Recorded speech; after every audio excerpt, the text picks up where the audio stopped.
做完鬆身法，跟住咧就練拳啦。首先咧，我哋將前2次練嘅招式咧複習一次。我哋由刁手單邊開始，後退蛇身下勢，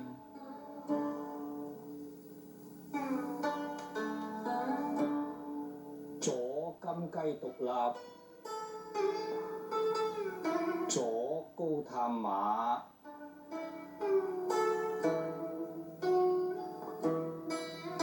右分腳，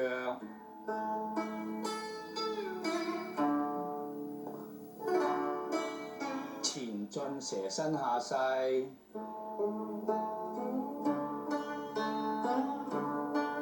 右金雞獨立，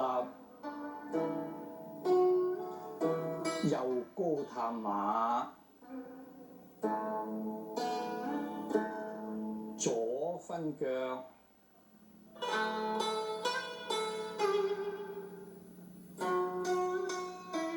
好，我哋咧再擰轉面同各位觀眾喺同一個方向再複習一次。刁手單邊，後退蛇身下勢，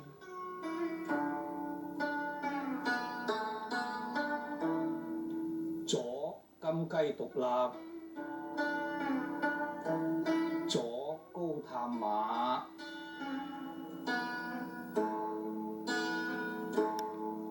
右分腳，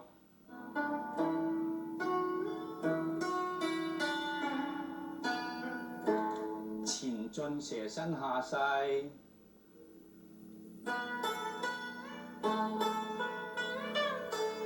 右金雞獨立，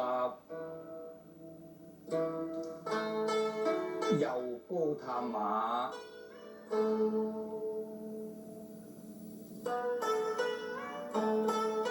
左分腳，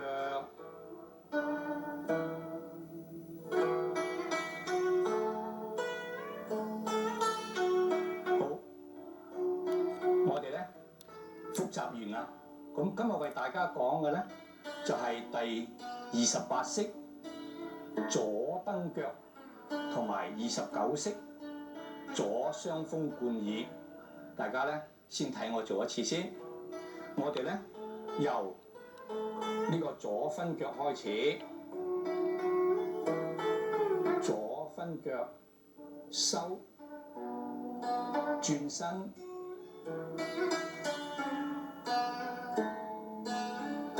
左蹬腳，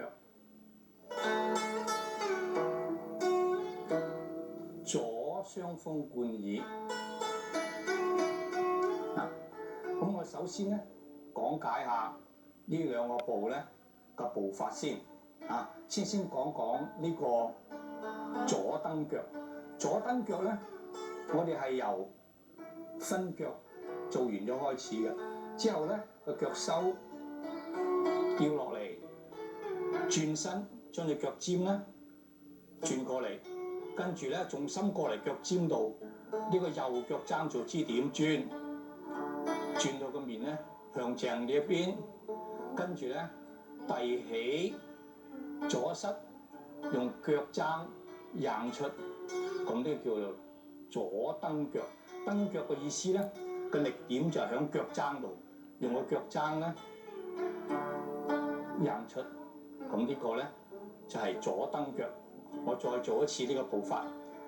首先係一個獨立步嚟㗎，就係分腳，腳面崩出，收，掉落嚟，車身，轉，跟住咧左膝起，左腳腳踭蹬出，咁咧呢個咧就係左蹬腳啦。我咧將個手都配合埋一齊。再練一次。我哋咧先咧係分腳，收落嚟嘅時候，兩個手咧喺呢度轉嘅時候咧，兩個手咧畫個大弧，同時畫個大弧。轉正嘅時候咧，兩個手又再十字手。升起膝頭哥嘅時候，兩個手係同時升起，去到心口高度。隻腳蹬出嘅時候，兩個手咧左右拉開，咁呢個咧就係左蹬腳。兩個手咧同時左右拉開，再做一次，左分腳，車身，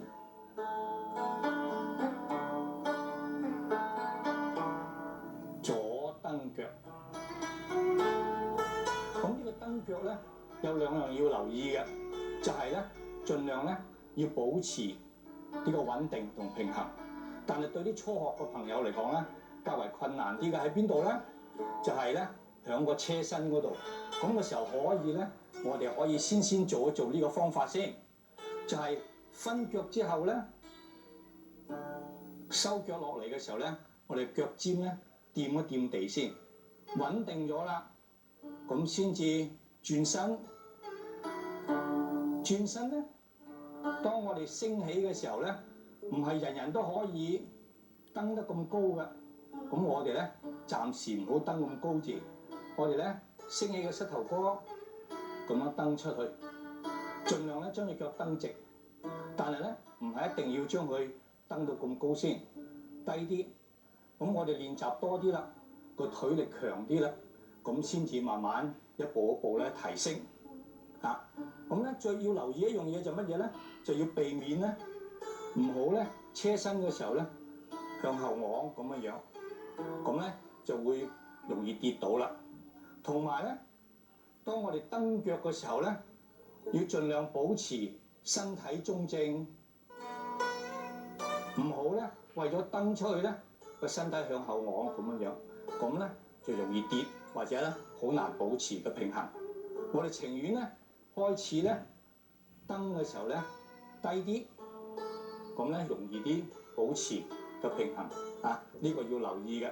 同埋另外一樣嘢就蹬出去嘅兩個手咧係互相拉開，互相拉開有個作用咧就保持平衡。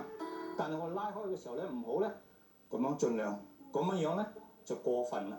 過分嘅時候咧反為咧仲跌倒嘅。我哋咧一樣要蹬起，放鬆，收。咁呢個咧就蹬腳。由蹬腳之後咧，我哋繼續咧就做呢個左雙風貫耳。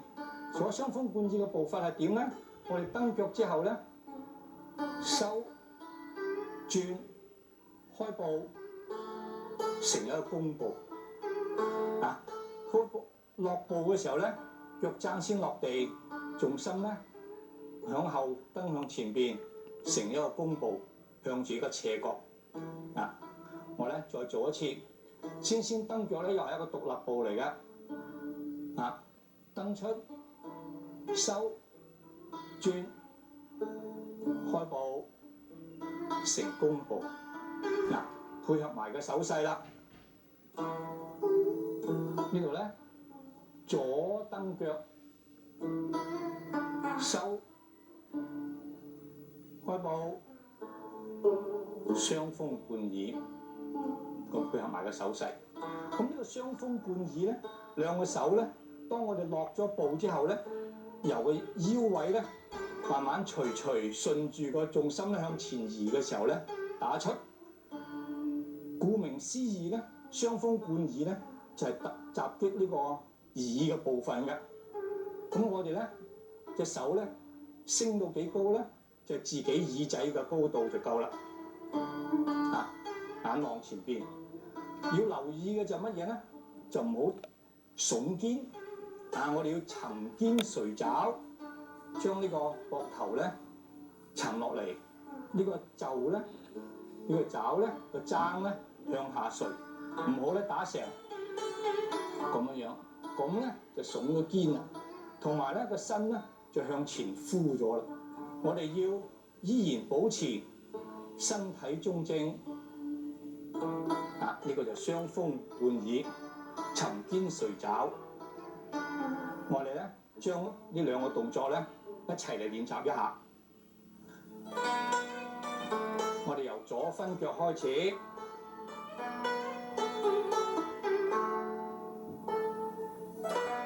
轉身，左蹬腳，左雙風貫耳。再練習一次，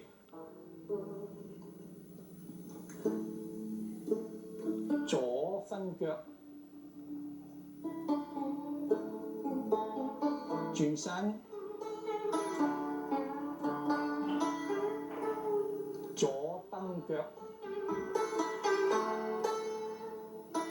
左雙風貫耳。再做一次。呢個動作咧較為困難嘅，因為咧冚唪唥好多獨立步，左分腳，轉身，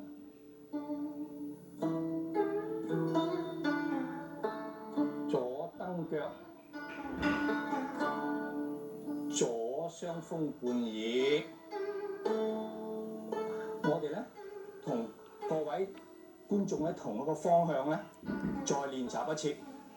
我哋先咧，又係左分腳開始，左分腳落，轉身，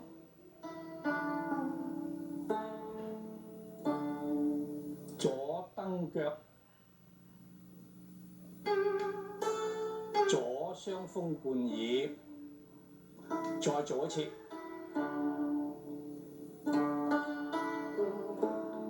左分腳，轉身，左蹬腳，左雙風貫耳。好，各位觀眾，咁咧。再提一提大家啦，呢個蹬腳同埋雙風貫耳咧都要留意。